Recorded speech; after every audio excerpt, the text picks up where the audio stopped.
my instance. What I'm going to do, I have several options how I can view this. What I have right now is basically the default. It goes to bounding box. I can choose which color I'm showing this particular instancing in. Green feels good because it's a tree. But what I could also do is I can go to head and change this to shaded solid. So this is really showing me directly what my setup is going to look like instead of just a bunch of points or just a bunch of boxes. Now, I may want to go back to that because of OpenGL refresh, or it starts to get heavy as it goes on.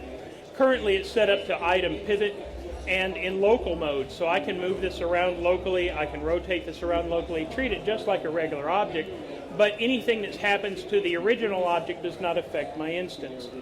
That's important because sometimes you want that and sometimes you don't. So let me go ahead and zero this back out. This is just a single tree. Very quickly, very easily, I can change this to an array. So let's go ahead and do a rectangular array.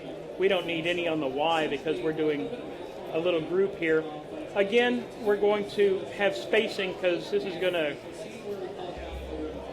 clobber in on itself. So let's go ahead and there's 12 by 12 real quick.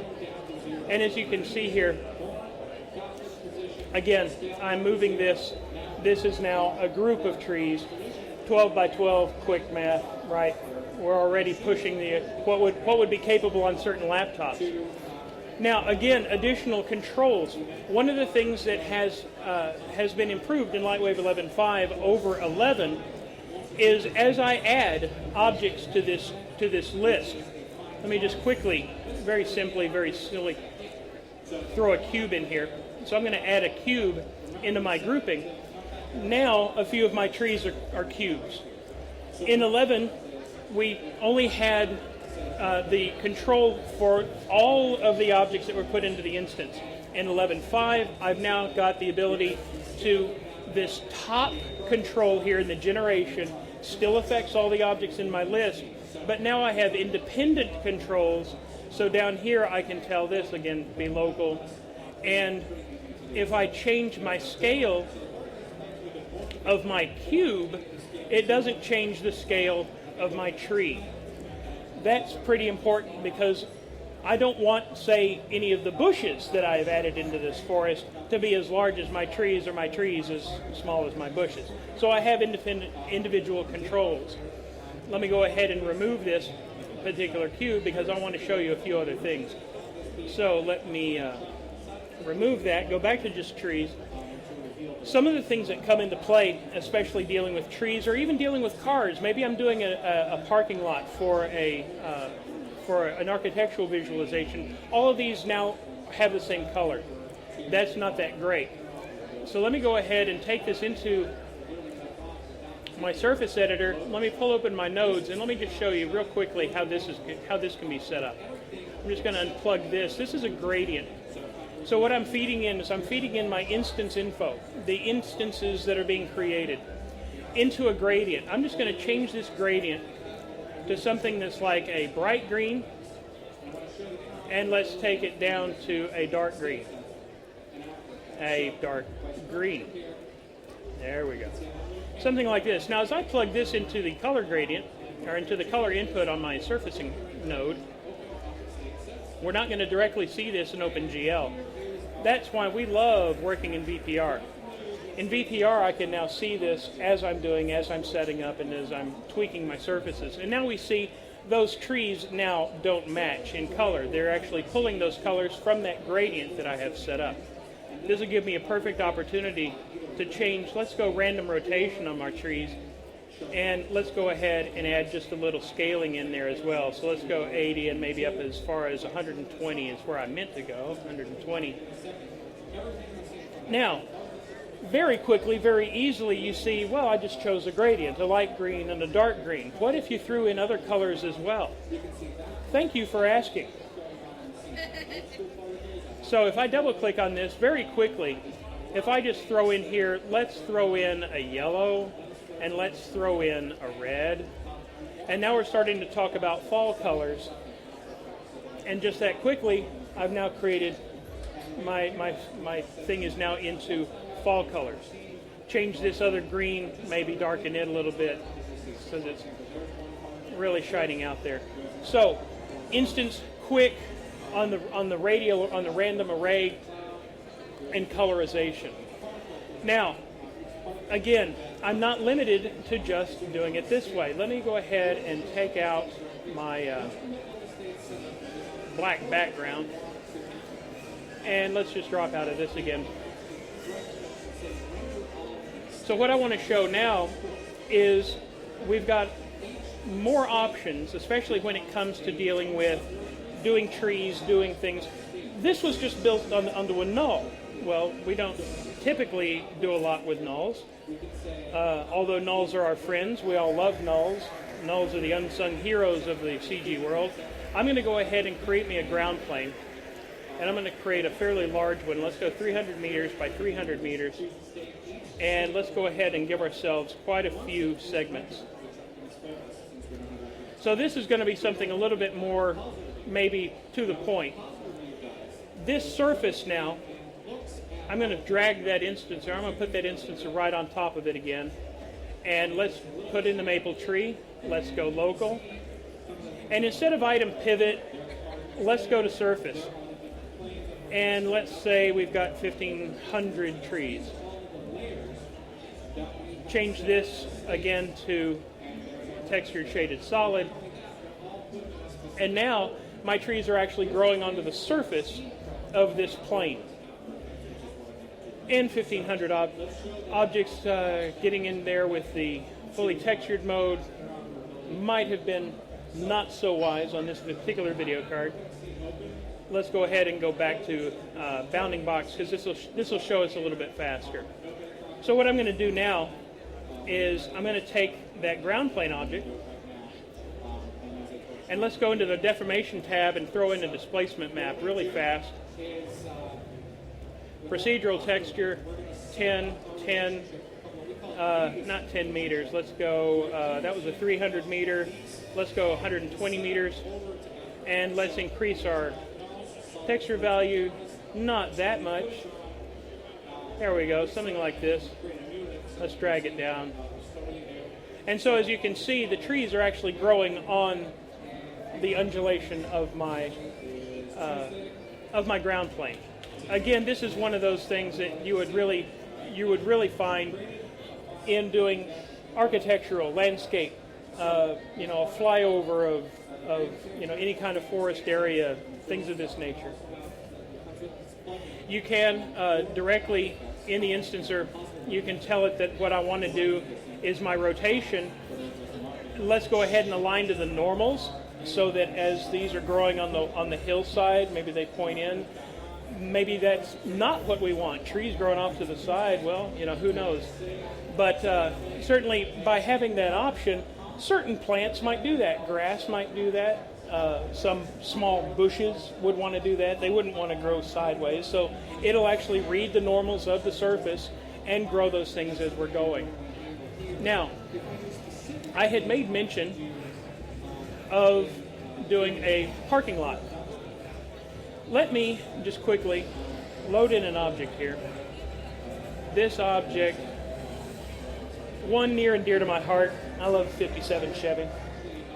So what I'm just going to do here is use itself as my instance generator. So I'm going to add itself to itself, so I'm instancing itself. Doesn't this sound like Inception? Anyway. Anyone see that movie but me? Okay. Just making sure. All right, so what I'm going to do now again, I'm going to go back to the rectangular array. Again, I'm not in Japan, so I'm not stacking these cars one on top of one another. And let's go ahead and let's go about 20 meters. Nah, too far. 12. We can bring our X spacing back in. I love the interactivity. We just kind of scrub this in. Now, one thing that you saw me do was you controlled the rotation by random. Well, we don't necessarily maybe do random rotations on cars if they're in a parking lot. I don't know, some Sunday afternoon at a Walmart maybe gets kind of creative during the rush hour. people fighting for parking places. So what I might want to do is I might want to rotate these with a little bit more control. So very easily, just going to go ahead and throw this in so we can see which way these guys are pointing. I have access right here to my node editor. My node editor adds all kinds of possibilities into this thing. So by opening this up, one of the things that is such a lovely, lovely thing is that I can actually load in some nodes that I've already created, if I can remember where to load them.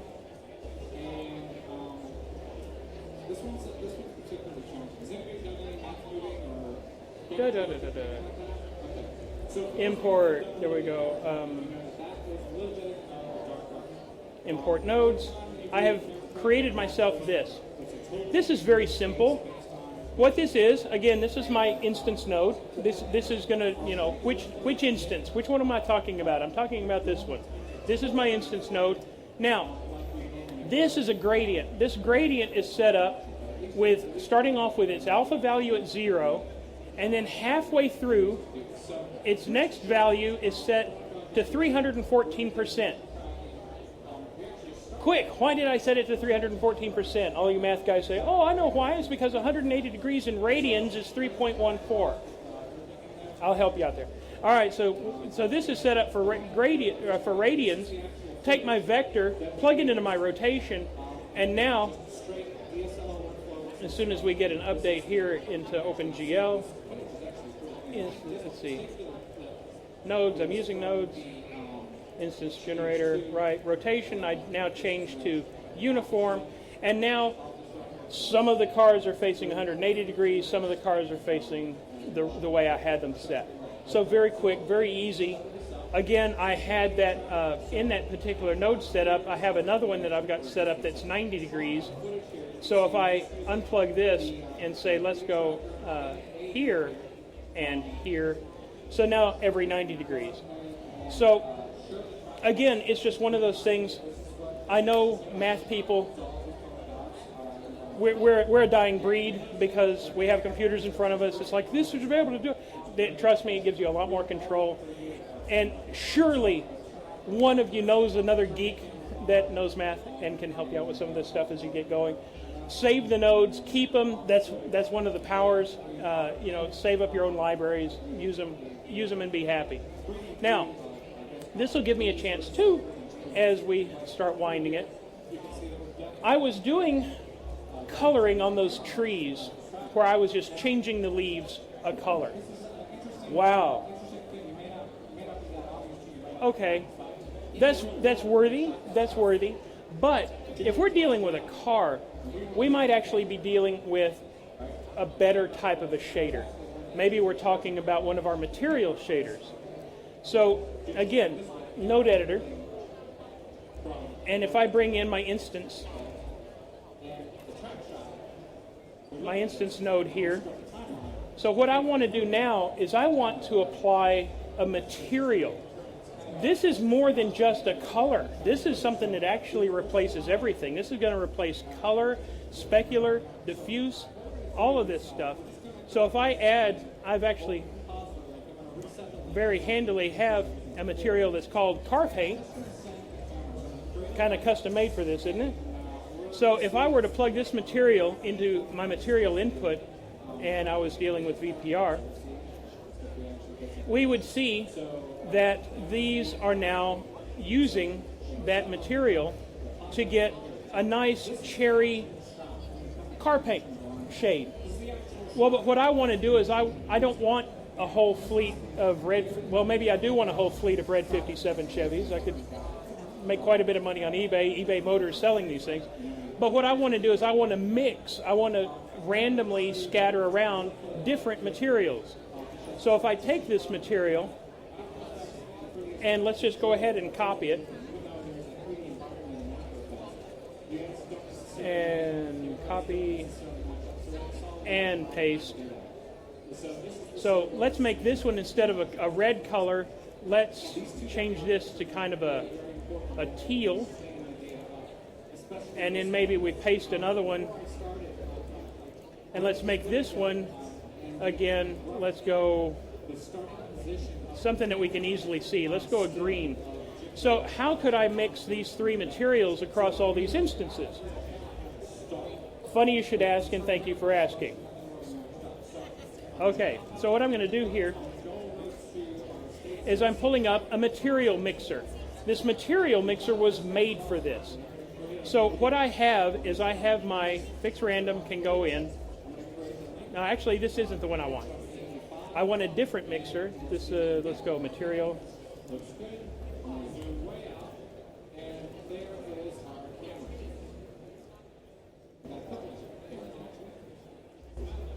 Where are we here? Let's go here, materials, multi-switch, that's what I wanted, multi-switch. So what I'm going to do is I'm taking my random into, I can take my ID index, no, I want my random. And then as I pull in my materials, what I can do, I've got one input here, I double click and I said, give me another input, give me another input. I now bring this material in, bring this material in, and then finally plug this material into the others. And let's go ahead and do that instead. And so now I've got green ones, I've got blue ones, and I've got red ones. Again, flexibility. It's a combination with the instancing and with the node editor to be able to adjust placements, adjust colors, adjust rotations. I mean, the whole thing is part of an entire system. And again, the reason that we would want to do this is because of overhead. If I've got a high poly object, I don't want to clone this thing 1,500, 2,000, 30,000, 100,000 times. I want to do it this way so that I'm not having to force with that overhead. Now, one of the things that I'll quickly make mention of here is that if I take, let's go ahead and really simply, I'm just going to create a cube, I'm going to create a sphere, and then a torus. So torus, cube, and sphere. What I'm going to do is I'm going to, in my scene editor, I'm going to take that cube and I want to parent it to my torus and the sphere and parent it to my cube. So I'm going to stack these. So let's reset and reset. What we have as a control, as an option in our instancer, is the ability to instance hierarchies. So if I was to select this torus and quickly just run over here and grab my clone instance, right now it is just pulling over the torus because it's set to without the parenting hierarchy. So now it's one of those things, so if you have a tree that's got parented leaves, or you've got a car that has opening doors, you don't have to worry about, you can just parent the entire hierarchy and clone that. This also comes into function and work with doing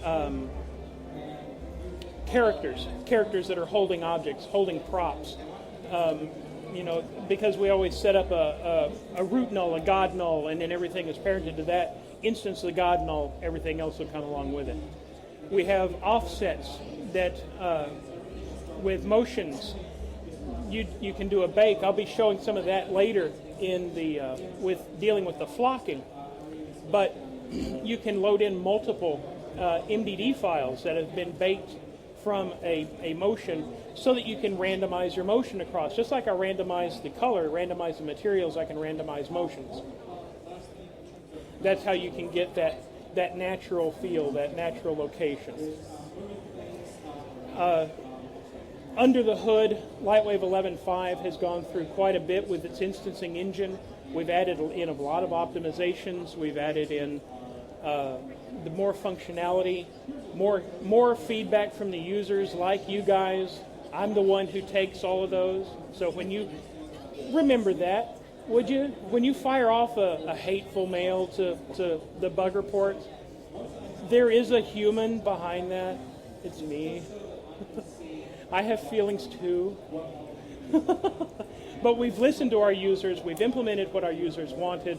That's where we're going because we want to maintain the feeling, the power that you are the pipeline. Your concept from conception through final render, we want to give you the tools to do that.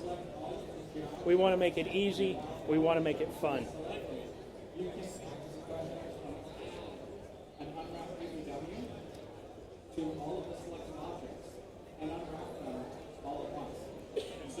One last thing, just because I've got time, I want to go ahead and show you here.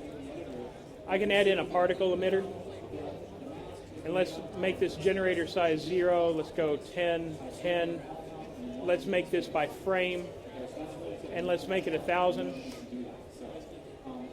And box. Real fast, just so that it's a simple object. If I take this cube, and on my particles, I add the instancer, the instance generator. Bring in that cube and say, on the particles. So again, my particles can be driven, my particles can be moving, and all of my instances go along with those particles. So here, effects, emitter, etc. Let's throw in just some easy motion. And so as my particles move, my instances move. So the whole thing is part of it. It's reading the points, it's reading the polygons. You can have them grown on polygons, points, normals, surface, nulls. You can just nernies, greeblies, horns, hair, grass, trees, apples, money, coins, buttons, warts. Yes, I went there. So, again, very useful. I use this on a daily basis. I deal with a lot of things that want to have that depth, that want to have that, all of those trees, all of those blades of grass, all of those birds flying through. You know, I don't want to have to deal with all of these things. I just want to deal with one. Let me deal with one and have everything else take it from there, take its cue from there.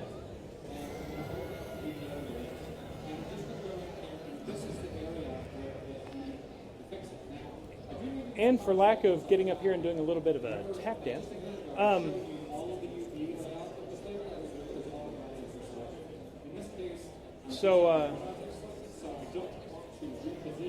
again, they follow the placement of the object itself. You can separate this. You can have them local. You can have them world coordinate. You can have them positioned with nodes. You can have them positioned with weight maps. You can use weight maps. You can use image maps. You can use distance gradients between objects, distance gradients between the pivot point of two objects to place all these things. There's all manner of different ways that you can have these things placed and grown so that it makes sense to you. It makes sense to your particular scene. I don't want to have trees growing on the side of a rock face. So I can set it for slope. Let's not have it where it grows on the sides. Again, if you have a tree object or you have a bush object that has multiple layers, all of those layers are individual objects. You have them in your instance generator. It randomizes between those. You can weight them. That's what the weight control for the instance generator is here. This weight right here, you can tell it, use this more than that one, use this one less than this one. So you can, you can have it make a little bit more of a random, but more of a controlled random on which one it's choosing. I hope you want to use it a little bit more. Those of you who have 11, I hope you're using instancing. You'll definitely like it better when you get into 11.5 because we've added some of those more individual controls. It's more flexible. It's faster, you'll notice that. You'll notice also that it's a little bit more interactive with the VPR because that's been updated as well. A lot more toward the user experience, because if it's not fun, why do it? We want to have fun.